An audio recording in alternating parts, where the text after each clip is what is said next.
Todo empezó el día que mi cuñada se emborrachó en la comunión de mi sobrino y dijo algo que no debía. No fue a propósito. Fue de esas cosas que se sueltan entre risas y copas de cava, cuando ya nadie está pendiente de cuidar las palabras. Estábamos en la mesa de los adultos, los niños corriendo por el jardín del restaurante, y Laura, la hermana pequeña de mi marido, se giró hacia mí y me soltó con esa voz chillona que le sale cuando va medio botella por detrás. Tú sí que tienes suerte, tía. Si yo supiera que mi novio me pone los cuernos, no podría ni respirar. Pero tú ni te enteras. ¡Qué Temple! Todos en la mesa se quedaron en silencio. Se hizo ese vacío incómodo que solo se da cuando alguien suelta la verdad sin querer. Yo me reí, por inercia, como quien se ríe para que nadie note el nudo en el estómago. Ella también se rió, nerviosa, y dijo, «Ay, no te rayes, Marta, es coña. Es que me ha subido el cava». Pero no era coña. Lo supe en ese instante. En la forma en que me miró Rubén desde la otra punta de la mesa, con esa cara de no digas nada. En cómo su otra hermana le dio un codazo por debajo de la mesa. En cómo mi suegra cambió de tema tan rápido que parecía estar leyendo un guión. No dije nada en ese momento. Comí mi tarta, ayudé a recoger los regalos, saludé con 2 besos a la familia. Pero por dentro, algo se me había roto. Y no por lo que había dicho Laura, sino porque su comentario tenía sentido. Empezó a encajar con demasiadas cosas. Rubén y yo llevábamos 7 años casados. 14 juntos. En apariencia, bien. No éramos de pelearnos, no éramos apasionados, pero había cariño. Rutina. Estabilidad. Supongo que por eso me costaba aceptar que algo estaba fallando. Pero ahora, después de esa frase, empecé a recordar detalles. Como aquella noche que Rubén llegó oliendo a perfume y dijo que era de una compañera que se lo había echado por broma en la oficina. O aquella vez que canceló el viaje a Sevilla con mis padres porque no podía faltar al claustro del instituto, y después descubrí por su Instagram que había ido a un concierto esa misma noche. O el detalle más absurdo pero más demoledor, llevaba meses sin lavarse el coche, cuando siempre había sido un maniático con eso. Quizá porque había algo en ese coche que no quería tocar. O esconder. Esa misma noche, mientras él dormía, me senté en la cocina con una libreta. Empecé a apuntar todo lo que me parecía raro. Todo lo que podía ser una pista. No estaba segura de lo que buscaba exactamente, pero tenía una certeza que me quemaba por dentro. Algo pasaba. Y yo iba a averiguarlo. Pero no por el móvil. No. Ni claves, ni mensajes, ni fotos. Eso lo hace todo el mundo. Y Rubén no era tan tonto. Él era cuidadoso. Preciso. Y si estaba haciendo algo, lo estaba haciendo bien. Así que empecé por otro lado. Por los horarios. Por la gente. Por seguir sus rutinas. Me puse la chaqueta y salí a la calle a las 11 de la noche. No tenía plan, solo rabia. Lo que no sabía es que esa misma semana, sin yo buscarlo, Rubén iba a cometer el error más estúpido de su vida, mezclar su mentira con una persona que yo conocía demasiado bien. Y ahí, amiga, es donde todo se fue al carajo. Esa misma semana, un viernes, me pidieron en el trabajo que saliera antes porque habían terminado de cuadrar el cierre mensual y no había mucho más que hacer. Salí a las 3, y no avisé a nadie. Ni a Rubén, ni a mi madre, ni a nadie. Fui directamente a casa, no porque tuviera algo planeado, sino porque simplemente me apetecía tirarme un rato en el sofá y no hacer nada. Al llegar, vi el coche de Rubén aparcado delante del edificio. Se me hizo raro. Él normalmente salía a las 5, y ese día tenía clase hasta última hora, según lo que me había dicho. Me paré un momento en la acera, dudando si subir como si nada o darme media vuelta y hacer tiempo en el centro comercial de al lado, pero la curiosidad me pudo. Subí despacio las escaleras y no hice ruido al meter la llave. Cuando abrí la puerta, lo primero que escuché fue una risa. Una risa de mujer. No de televisión, no de móvil, sino de alguien allí. Cerré la puerta con suavidad y me quedé quieta, escuchando. Otra risa. Una voz masculina.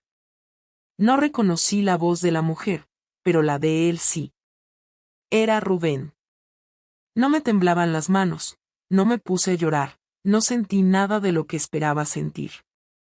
Solo una rabia seca, como si todo lo que había intuido ya estuviera confirmado y solo me quedara ver el resto de la película. Me quité los zapatos para no hacer ruido, caminé hasta el pasillo, y escuché que estaban en el comedor. Me asomé con cuidado, no mucho, apenas lo justo para ver la escena. Estaban sentados en el sofá. Ella con una cerveza en la mano, él con la suya, hablando muy cerca, riéndose. No había caricias, ni besos, ni ropas quitadas, pero tampoco hacía falta. La manera en que ella le tocaba el brazo mientras hablaba, como él la miraba como si no existiera nada más en el mundo, todo eso era suficiente. Me retiré sin que me vieran y volví a salir de casa sin hacer ruido, bajé las escaleras sin saber a dónde ir, y terminé en el parque de enfrente, sentada en un banco, mirando al suelo. No me fui a casa de una amiga, no llamé a nadie, no lloré. Solo me quedé allí una hora, entera, esperando que saliera. Y salió. Ella fue la primera en salir del portal. Alta, delgada, con el pelo recogido, vestida con ropa de oficina. No la conocía. Ni del trabajo de Rubén ni de nuestro círculo. Caminó calle abajo con paso rápido, y unos minutos después salió él, mirando hacia todos lados como si revisara que no lo hubieran visto. No me vio. Yo estaba lejos, sentada en el banco con el sol dándome en la espalda. Se subió al coche y se fue. Yo volví a casa como si nada, y cuando llegó, una hora más tarde, fingí estar dormida en el sofá. A la mañana siguiente, le pregunté directamente si había salido antes del trabajo. Me dijo que no, que había tenido una reunión larga con los jefes de departamento. Le pregunté si alguien vino a casa. Me dijo que no, que había ido directamente del instituto a por unas cosas al supermercado. Le pregunté qué compró. Me dijo que nada especial, solo pan y café. Era una tontería, pero me molestó que no hubiera café nuevo en la despensa. Se lo señalé. Me miró confundido. Dijo que debía haberse olvidado. No insistí. Me limité a sonreír y cambiar de tema. Ese sábado salimos a comer con unos amigos. Actuamos como siempre. Risas, fotos, charlas sin importancia. Nadie habría sospechado nada. Pero yo ya había cruzado una línea interna. Una que, hasta ese momento, pensaba que nunca cruzaría. En cuanto llegamos a casa, Rubén se metió en la ducha. Yo fui a la habitación, saqué una libreta pequeña de la cómoda, y empecé a escribir todo: hora de llegada, la mujer, la conversación que escuché, la excusa que me dio después. Sin saber muy bien por qué, decidí anotarlo todo con detalle. Como si llevara un registro. Una prueba. Un testimonio de que yo no estaba loca. Los días siguientes me dediqué a observarlo con atención. Su rutina era casi la misma, pero los pequeños detalles ahora me hablaban en otro idioma. Mensajes que respondía en silencio mientras se giraba, llamadas que no contestaba delante de mí, risas ahogadas mientras miraba el móvil en la cocina. Era sutil, cuidadoso, demasiado para alguien que decía no esconder nada. Empecé a hacerle preguntas incómodas en momentos inoportunos. No para descubrir nada, sino para ver cómo reaccionaba. Y siempre era igual: tensión, evasivas, cambios de tema. Lo estaba haciendo muy mal. No sabía mentir. La confirmación final llegó ese miércoles. Tenía una cena con sus compañeros de departamento. Dijo que no era nada importante, solo una quedada informal, que no hacía falta que fuera. Y yo, por supuesto, no discutí. Me ofrecí a llevarlo en coche, ya que el restaurante estaba en el centro y así evitaba el problema de aparcar. Me dijo que prefería ir en metro, que no sabía si luego iban a moverse por la zona, que era más cómodo. Asentí. Le di un beso en la mejilla, como siempre. Pero apenas se fue, me cambié de ropa, cogí un taxi y fui al restaurante. Me senté en una terraza justo enfrente. Saqué un libro para disimular, aunque no leí ni una sola página. Esperé. Y lo vi llegar. Con la misma mujer del otro día. Esta vez no había cervezas ni risas. Se saludaron con un beso en la mejilla, caminaron juntos hacia el interior del restaurante. Yo no lo seguí. No necesitaba más.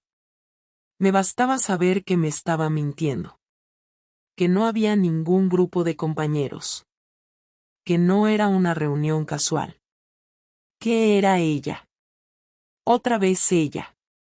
Cuando volvió a casa, 3 horas más tarde, fingí estar de nuevo dormida. Me dio un beso suave en la frente y se metió en la cama. No dije nada. Ni esa noche ni al día siguiente. Pero ya no era la misma. Algo dentro de mí se había endurecido. No estaba triste, no estaba herida. Estaba lista. No para perdonarlo. Tampoco para confrontarlo.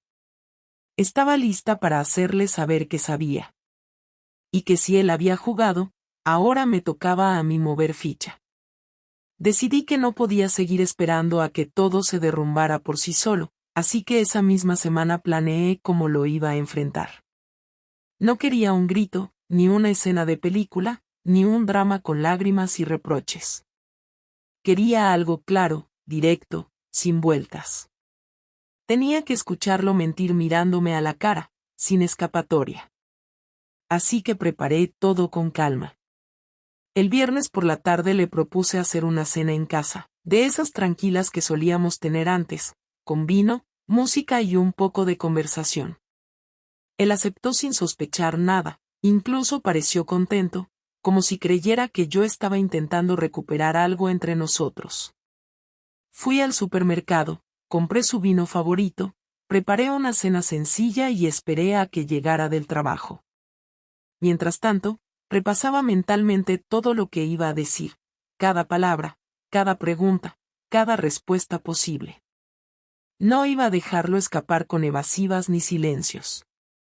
Tenía que obligarlo a enfrentarse a lo que había hecho. Cuando llegó, entró sonriente, me dio un beso en la mejilla y dijo que olía bien la comida. Todo parecía normal. Nos sentamos a cenar y durante un rato hablamos de cosas triviales, del tráfico, del calor, de la nueva serie que queríamos ver. Yo escuchaba, pero en realidad estaba esperando el momento exacto para empezar. No quería que fuera un impulso, quería que fuera una ejecución.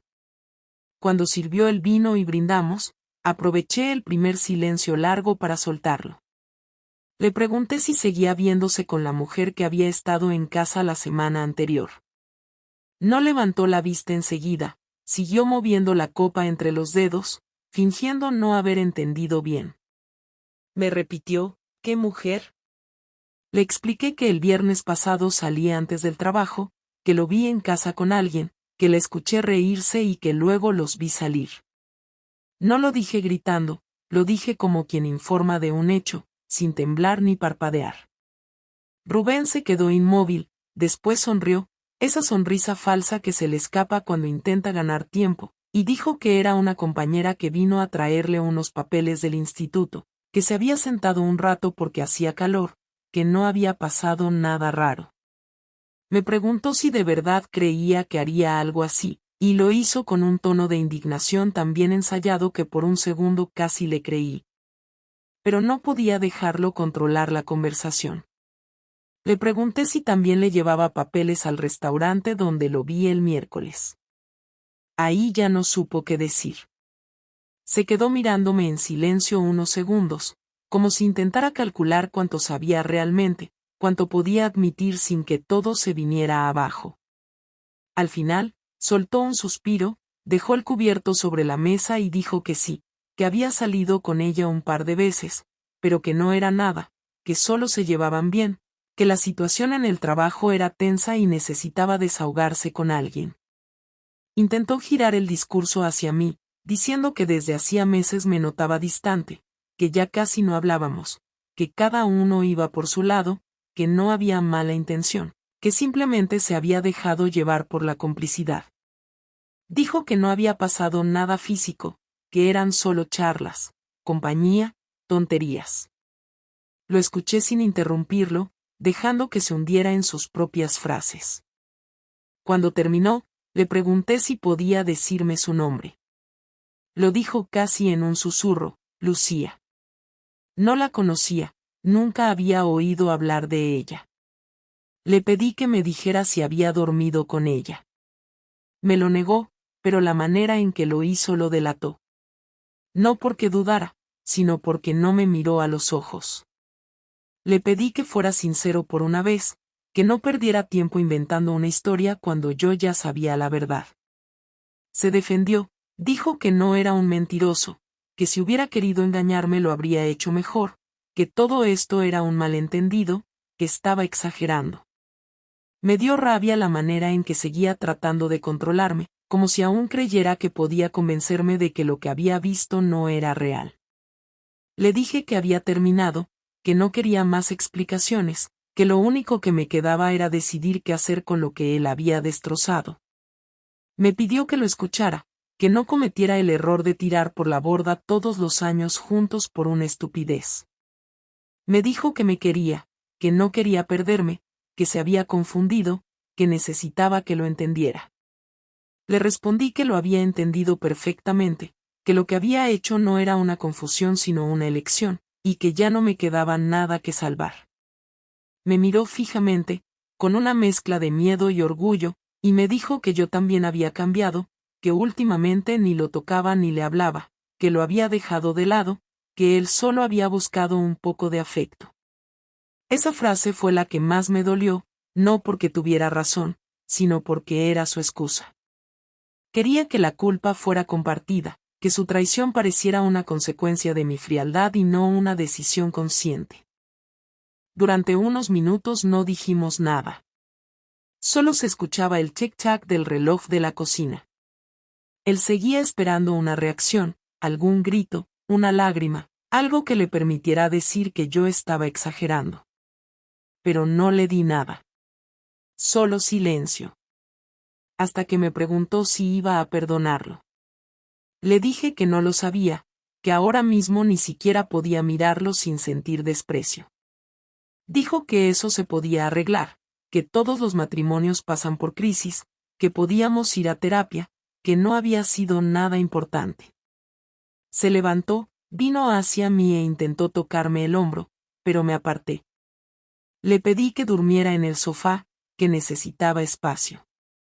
Me miró con una expresión vacía, recogió su copa y se fue sin decir palabra. Esa noche no dormí. No por tristeza, sino porque no podía dejar de pensar en cómo había intentado justificarse. No me dolía tanto la infidelidad en sí como la manera en que había querido manipularme incluso después de descubrirlo. Por la mañana se fue temprano, sin despedirse. No sé si por vergüenza o por estrategia. Pasé el día en silencio, limpiando, ordenando, haciendo cualquier cosa que me evitara pensar. Por la tarde me llamó mi cuñada Laura, la del comentario en la comunión.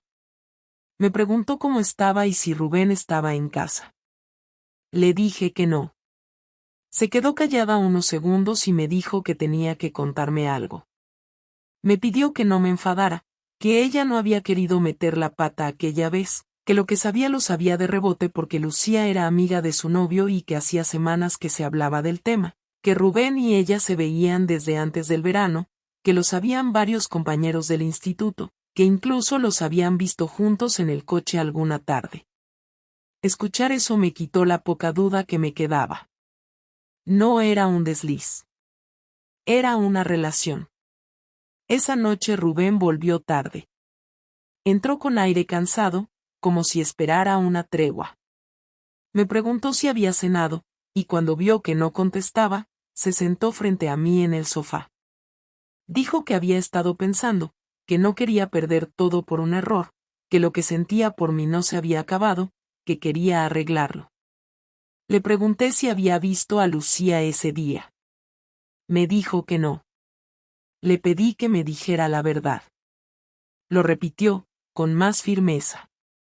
Le dije que Laura me había contado lo de ellos, que sabía que no era algo reciente. Entonces bajó la cabeza, se frotó la cara con las manos y dijo que sí, que llevaba meses, que no había sabido cómo terminarlo, que ella lo había presionado, que se sentía atrapado.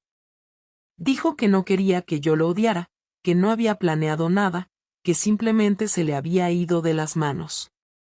Me quedé mirándolo sin decir nada. Me pidió perdón, varias veces, una detrás de otra, como si repetirlo sirviera de algo. Me levanté y le dije que se fuera de casa, que necesitaba estar sola.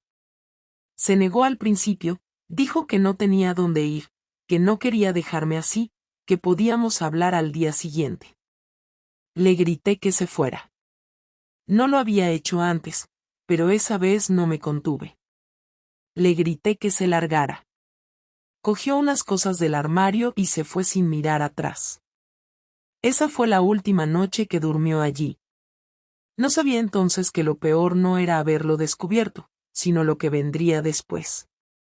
Porque la rabia no se queda quieta, y cuando uno ha sido humillado, el siguiente paso siempre es devolver el golpe, aunque no lo planee, aunque ni siquiera lo quiera. Lo supe en cuanto cerró la puerta, no iba a quedarme esperando a que se sintiera culpable. Esta vez, iba a ser yo quien tuviera el control. No voy a fingir que no lo vi venir, porque en el fondo sí lo hice, pero nunca pensé que llegaría tan lejos ni tan rápido. Al principio pensé que su reacción sería rabia, palabras, quizás silencio prolongado, algo que pudiéramos encauzar en una discusión o en terapia si hacía falta, pero lo que Rubén preparó fue otra cosa distinta, una operación fría, medida y con intención de hacerme daño de forma efectiva, sin demasiados aspavientos ni escenas melodramáticas.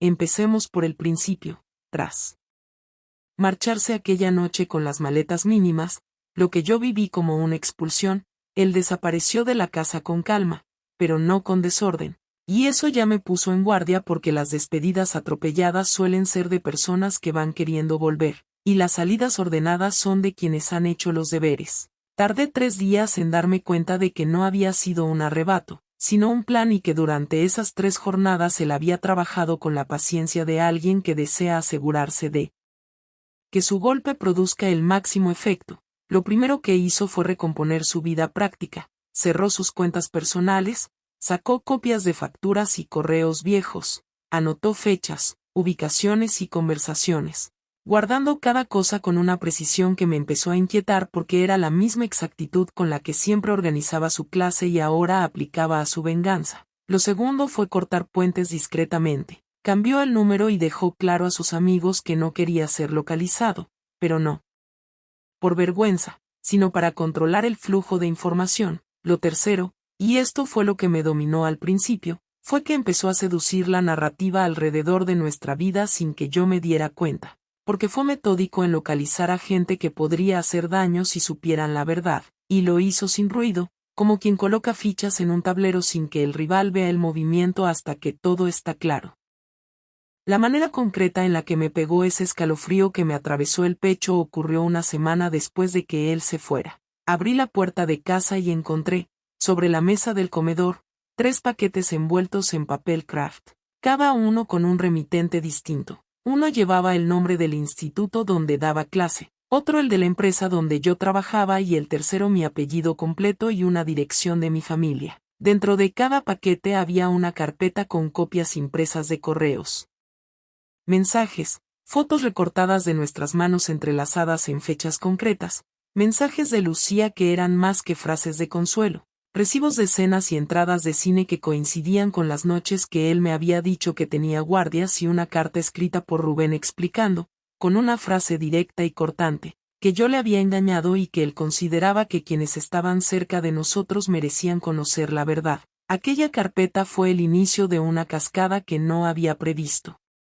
Llamaron del instituto a primera hora y me pidieron pasar por su despacho, lo que sonó formal y extraño porque yo no trabajo allí, pero la alarma social fue inmediata en mi trabajo cuando llegaron varios mensajes de compañeros preguntándome si era verdad lo que circulaba, y mi familia recibió aquella carpeta como una notificación. Nada de chismes filtrados, papeles fríos y organizados que no dejaban mucho margen para interpretaciones. Rubén no me buscó por teléfono ni me dejó mensajes amorosos. Reclamando perdón, él eligió poner en manos ajenas aquellas pruebas y lo hizo con una frialdad que me pareció peor que la bofetada, porque me obligó a ver mi vida convertida en papeles que alguien más podía hojear. La respuesta pública fue instantánea. Mi jefe me pidió explicaciones en la oficina, la señora de la limpieza de mi planta me miró con otra cara, algunos amigos se distanciaron y otros desaparecieron por teléfono, y en la casa de mis padres se desató el terremoto cuando mi madre abrió el paquete y leyó cosas que ella interpretó de la peor manera posible sin esperar mi versión. A todo esto se sumó el segundo ataque de Rubén, que no había previsto y que reveló hasta qué punto había pensado las consecuencias. Llevó una carpeta completa al buzón de Lucía, a su dirección de trabajo y también a una persona clave en la empresa donde ella colaboraba en proyectos externos, lo que provocó que Lucía recibiera una llamada en competencia inmediata de recursos humanos y que su jefe se sentara con ella para preguntar por su vida privada. La humillación fue doble. No solo me había expuesto a la gente que amaba a mí, sino que además ponía en riesgo la vida profesional de la otra parte implicada, que hasta ese momento era para mí una sombra secundaria sin rostro. Mi estómago se cerró cuando supe que habían colocado también una copia en el buzón del presidente de la comunidad donde vivíamos, porque en cuestión de horas aquella carpeta empezó a moverse como una bola de nieve. La tercera jugada de Rubén fue económica y administrativa y, os juro, fría en su ejecución. Consultó con un abogado, no para una venganza teatral, sino para asegurarse de que lo que haría tenía efecto legal. Presentó una demanda de separación provisional solicitando la mitad de la propiedad de la casa y bloqueo de ciertas cuentas conjuntas hasta que se resolviera el procedimiento. Además, logró que alguien retirara el coche de la plaza que teníamos a nombre conjunto y lo colocara en un depósito. Todo eso no apareció de repente en mi vida, sino que llegó en forma de papeles oficiales a mi buzón al mismo tiempo que las carpetas de la vergüenza. Y leer aquellas resoluciones fue como si el suelo se abriera bajo mis pies sin que hubiese un grito, sin que hubiese un enfrentamiento final, simplemente documentos que decían: se han paralizado las cuentas. No puede disponer del coche. Hay un procedimiento iniciado. De nuevo, no fue la violencia de la escenografía, sino la precisión de los cierres administrativos la que lo hizo más efectivo, porque me dejó sin recursos prácticos y me obligó a pensar en dormir fuera, en consultar a un abogado, en conseguir dinero, en explicar a mis padres que ya no podía usar la tarjeta compartida. Recuerdo cómo bajé a la cocina y abrí el cajón buscando el abridor de las cartas y las manos me temblaban. No por miedo físico sino por la sensación de haber sido calculada y vencida en campo ajeno. Esa noche me senté en el suelo con los papeles esparcidos a mi alrededor y por primera vez pensé que la venganza no era solo un gesto para hacer daño, sino un acto que roba opciones. Me había quitado la capacidad de reaccionar a su manera, de elegir cómo arreglarlo, porque había colocado a otras personas entre nosotros y había convertido mi intimidad en un problema comunitario y legal. Lo que me dejó peor fue la reacción en cadena. La hermana de Rubén recibió su paquete y lo difundió entre la familia. Mi madre leyó y llamó a mi hermano mayor en tono de alarma. Mi jefe me pidió una reunión formal para expresarle su preocupación por la estabilidad, y Lucía, tras la llamada de recursos humanos, vino a la oficina en estado de shock y con lágrimas en los ojos, negando lo que mis papeles mostraban y preguntándose por qué nos teníamos que convertir en esa especie de tribunal público. La primera noche tras todo aquello me encerré en el baño y vomité, no por comida, sino por impotencia, y 5 minutos después me rearmé como pude y salí a la terraza porque no quería llorar delante del perro. Y al ver a Dante saltar y mirar hacia la calle me pregunté hasta qué punto las decisiones de una pareja pueden destrozar a una casa entera. Hubo amigos que se mantuvieron, vecinos que me apoyaron, pero también hubo miradas que no podré olvidar, y la certeza de que Rubén había querido que me sintiera pequeña, expuesta y sola en el centro de una escena que él había dirigido al milímetro. Durante días pensé en explicarme, en implorar, en suplicar. Nada funcionó porque sus movimientos habían sido previos a cualquier petición. Ahora tocaba recomponer, pero con la sensación siempre presente de que la primera fase de la venganza ya se había consumado y que mi vida ya no volvería a ser privada como antes. Después de toda la humillación pública, los recortes bancarios, los documentos legales y las copias impresas con mis errores distribuidas como folletos de supermercado, lo último que esperaba era que Rubén me pidiera una reunión. Me llamó una tarde, 2 semanas después de que la tormenta empezara, y lo hizo desde un número oculto. Me habló con un tono neutro, sin rastro de rabia ni sarcasmo, y solo me dijo que quería que habláramos, cara a cara, sin abogados ni reproches. Me preguntó si podía pasar por casa al día siguiente por la tarde, y aunque por un segundo dudé, terminé diciendo que sí. No porque quisiera arreglar nada, sino porque necesitaba cerrar ese capítulo con palabras que aún estaban atascadas. Esa noche apenas dormí, no por ansiedad, sino porque me la pasé ensayando qué decir, cómo mantener la calma, cómo no darle el gusto de verme débil. Revisé mentalmente todos los momentos en los que él también había fallado, todos los silencios que había dejado pasar, pero al mismo tiempo no podía evitar sentir que estaba derrotada, que había sido arrojada al suelo sin defensa posible. A la mañana siguiente limpié la casa por inercia, como si la limpieza pudiera devolverme un mínimo control sobre algo. Preparé café aunque no pensaba ofrecérselo y me senté en el sofá media hora antes de la hora pactada, como quien espera a un inspector. Cuando tocó el timbre, me levanté, respiré hondo y abrí la puerta. Estaba exactamente igual que siempre, ni más triste ni más relajado, solo diferente, con una calma que dolía más que si hubiese venido a gritar. Entró, saludó con un leve gesto de cabeza y se sentó sin preguntar. Yo me quedé de pie unos segundos antes de sentarme frente a él. Hubo un silencio largo. No he venido a discutir, Marta. No vengo a pedir perdón ni a seguir con esto, dijo, sin subir la voz. Le respondí que lo sabía, que tampoco estaba buscando su perdón. Dijo que quería explicarme por qué lo hizo así, por qué organizó todo de esa forma. Le pregunté si de verdad esperaba que yo lo entendiera, y él me dijo que no lo esperaba, pero que tenía derecho a decirlo. No lo hice por rabia, ni por venganza emocional. Lo hice porque quería que no quedara duda de lo que pasó. Me pasé meses sintiéndome un idiota. Pensando que era yo quien estaba fallando. Intentando hablar contigo, intentando recuperar algo que ya estaba roto y tú ni siquiera te molestaste en fingir que querías arreglarlo. Le dije que eso no justificaba nada, que había formas de separarse sin destruir al otro. Él asintió. Tú ya lo habías hecho. Solo que de otra manera. Me quedé en silencio porque sabía que no tenía defensa frente a eso. Dijo que durante meses se había sentido invisible, como un compañero de piso al que le saludan por educación. Que empezó a sospechar, a revisar horarios, a observar detalles, y que no tardó en darse cuenta de que algo pasaba. Que no fue un mensaje, ni una foto, ni una llamada, sino la manera en que yo llegaba más tarde, en que me reía sola con el móvil, en que me acostaba sin despedirme. Que no estaba enfadado por el sexo, sino por la complicidad. Que lo que más dolía no era lo físico, sino que yo había compartido con otro cosas que antes eran nuestras.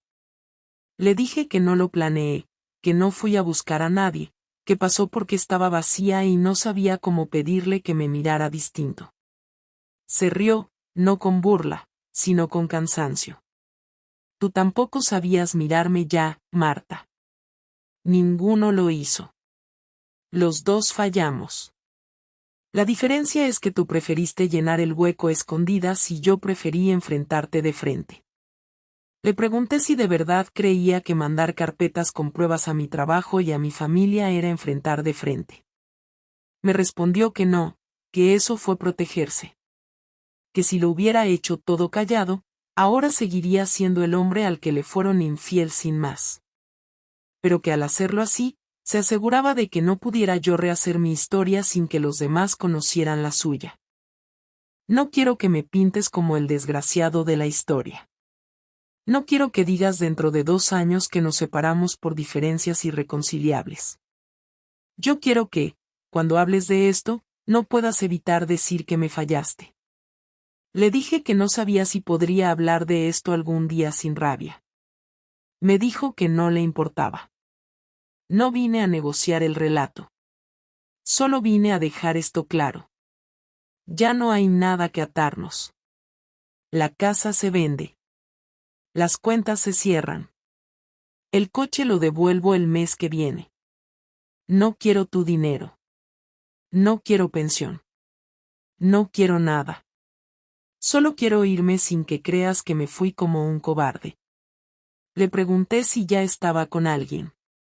Me miró unos segundos antes de contestar. No. Pero no me cierro a estarlo. No porque necesite olvidar lo que pasó, sino porque merezco que alguien me mire sin desprecio. Le respondí que yo nunca lo desprecié. Me corrigió sin agresividad. Me despreciaste en el momento en que dejaste de verme como tu compañero y pasaste a esconderte. No lo hiciste con rabia, pero lo hiciste con indiferencia, que es peor. Hubo otro silencio. Le pregunté si había hablado con Lucía. Dijo que no desde hacía semanas. Que también ella le había fallado, y que no quería reconstruir algo desde la ruina. ¿Y tú qué vas a hacer?, me preguntó, mirándome fijo. Le dije que no lo sabía. Que seguía levantándome cada día sin saber si tenía fuerza para empezar de cero. La vas a tener, me dijo, y no sonó a consuelo, sonó a sentencia. Se levantó, me miró por última vez y me dijo adiós, no con nostalgia, sino con cierre. No hubo abrazo, ni reproche final, ni pausa dramática. Solo la puerta cerrándose con el sonido justo para no dejar duda. Me quedé sentada, sin llorar, sin temblar, sin nada. Solo quieta. Lo que más me dolió de esa conversación fue darme cuenta de que no lo odiaba. Ni siquiera lo culpaba por lo que había hecho. Lo entendía, y eso era aún más difícil de digerir. Porque una parte de mí sabía que si hubiera sido él quien me engañara, yo habría reaccionado peor, con más violencia, con más crueldad. Y eso me enfrentaba a una versión de mí misma que no quería aceptar. Me levanté 1 hora después, cerré con llave, recogí los papeles del juzgado que había dejado sobre la mesa y los guardé en una caja. Abrí el portátil y empecé a escribir correos a bancos, abogados y amigos con los que había dejado de hablar. No para pedir disculpas, sino para cerrar frentes. No estaba lista para perdonar ni para olvidar, pero al menos podía empezar a ordenar el caos. Y por primera vez en mucho tiempo, hice una lista de cosas por hacer que no incluía a Rubén. No como castigo. Solo porque ya no estaba. Y esa ausencia, aunque no lo parecía al principio, era también una forma de alivio. Las semanas siguientes fueron una mezcla de trámites, silencios incómodos con personas que antes me conocían de otra forma, reuniones con abogados, gestiones de la venta del piso y ajustes de horarios que nunca imaginé que tendría que reorganizar sola. Empecé a notar la incomodidad de caminar por el barrio donde antes vivía una versión diferente de mi historia, porque ahora cada esquina, cada cafetería, cada rostro conocido parecía tener una opinión sobre mí, y no por lo que sabían exactamente, sino por lo que creían saber, porque lo que más pesa después de una traición no es el acto en sí, sino la narración pública que se construye alrededor de ella y de la que una no puede defenderse sin parecer desesperada. Así que aprendí rápido a no justificarme, a no intentar corregir lo que ya se había dicho y a dejar de buscar en los ojos ajenos un poco de comprensión, porque entendí que quien quiere entender lo hace desde el primer momento y quien prefiere juzgar, aunque le pongas los hechos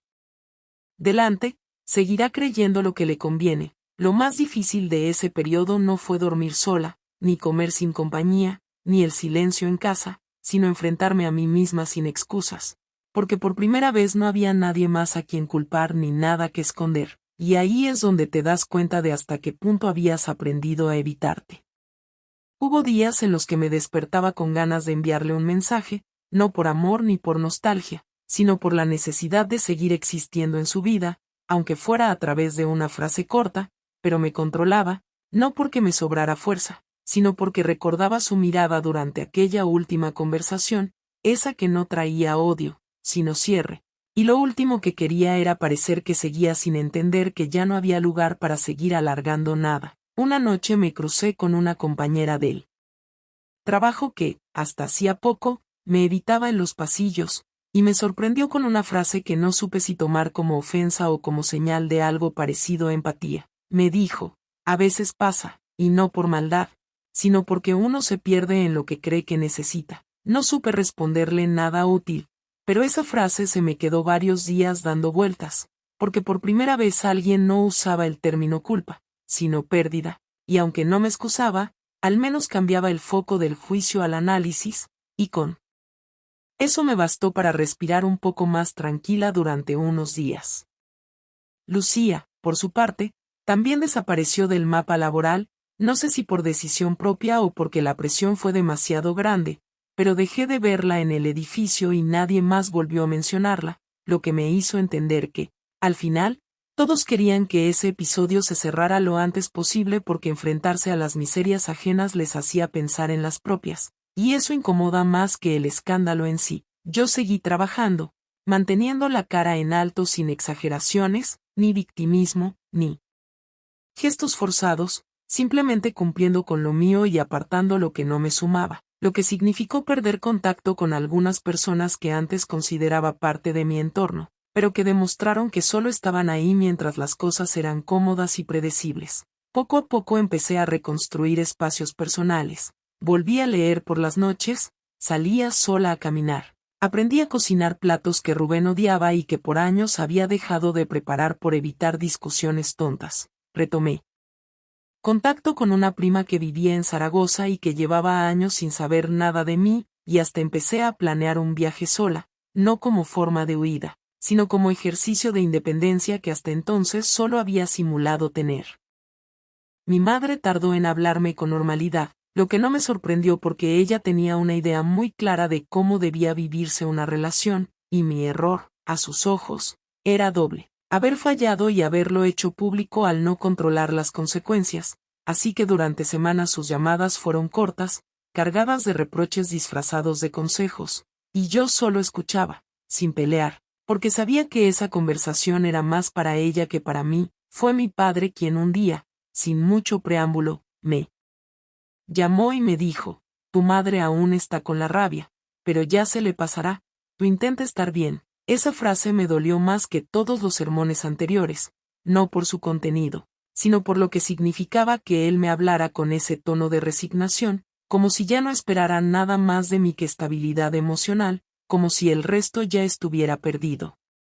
La venta del piso se cerró sin mayores problemas, y con la parte que me correspondía pude alquilar un apartamento pequeño, más cerca del trabajo y con menos metros cuadrados, pero también con menos recuerdos que cargar. Los primeros días en esa casa fueron extraños, porque el silencio no era el mismo, no se trataba de ausencia, sino de una calma nueva, distinta, que no sabía si interpretar como libertad o soledad, pero que con el paso del tiempo empezó a sentirse como un espacio propio, sin la obligación de compartirlo ni justificarlo, y eso fue un alivio que no esperaba. Me di cuenta de que podía reorganizar mis horarios, mis decisiones, mi dinero, mi entorno, y que eso no era sinónimo de felicidad instantánea, pero sí de una posibilidad que antes no tenía.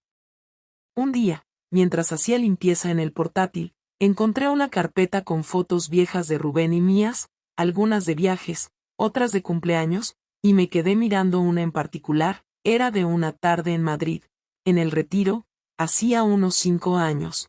Él estaba riéndose. Yo lo miraba con una expresión que no recordaba haber puesto, una mezcla de ternura y complicidad que me resultó ajena. No borré la foto, pero tampoco la guardé en favoritos, solo la dejé ahí, como parte de un pasado que no tenía sentido negar, pero que tampoco merecía ocupar espacio principal. Entendí que uno no olvida porque borre cosas, sino porque ya no las necesita para definir su presente.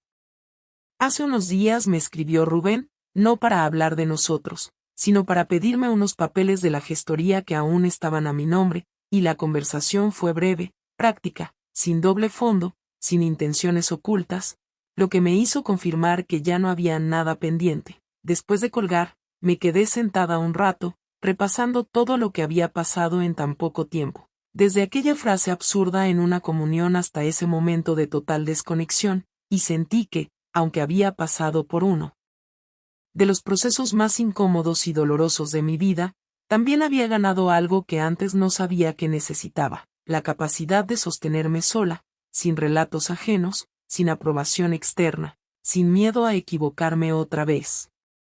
No salí de esa historia mejor persona, ni más sabia, ni convertida en ejemplo de nada, solo distinta, más consciente de mis fallos y de mis límites, y con menos disposición a negociar lo que ya no quiero callar. No me propuse olvidar a Rubén ni a Lucía ni a la Marta que fui antes de todo esto, solo decidí no quedarme estancada en ese capítulo, porque si algo aprendí, es que nadie va a venir a rescatarte cuando todo se cae, y que por más culpa o razón que creas tener, al final lo único que cuenta es que haces después de tocar fondo. Y yo, por primera vez, no elegí esconderme ni disfrazarlo, simplemente caminé hacia adelante con lo que quedaba. Porque era suficiente.